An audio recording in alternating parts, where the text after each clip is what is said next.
السلام علیکم. تا ته پته شته چې د دعوت میدان ته کوزیدو دپاره په ځان کې کم صفات راوستل ډېر ضروري دي.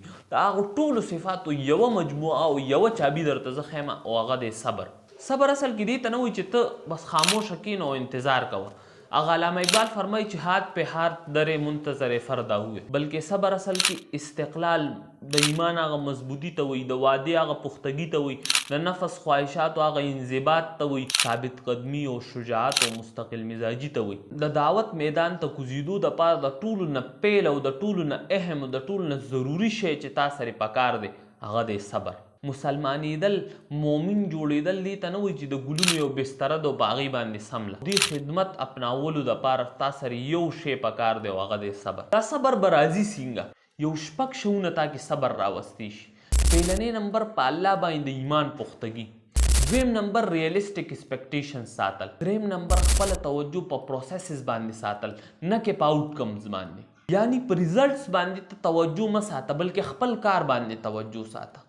څلورم نمبر خپل مسلمانانو وروڼو نه سپورټ اخیستل.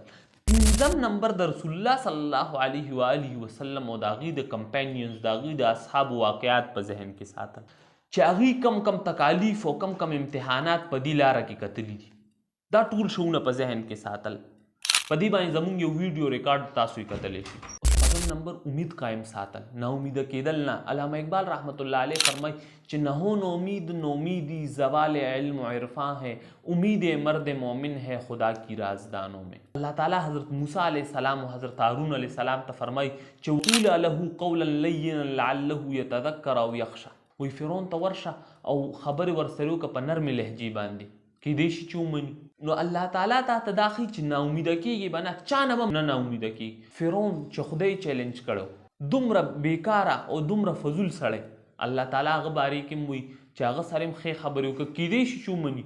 امید ساتل پکار دی، دا ضروري شی دی، دا به تا کې صبر راولي. چا نه هم ناامیده کېږه مه. هر چا ته دعوت ورکول، چا باره کې هم دا سوچ نه کول چې یاره دا به نه مني، دا بله اسلام ته څنګه راځي، دا بله خدای څنګه مني. دا نه دی ویل پکار، بلکې امید ساتل پکار. اسلام کمپلیټ دی د ایموشنل ساوندنس خبره کوي، جذبات قابو کې ساتل.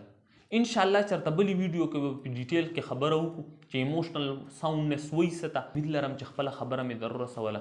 الله تعالی دې موږ ټولو کې د صبر، د مستقل مزاجي، د ثابت قدمي غونته کې صفات راولي. وما علینا الا البلاغ.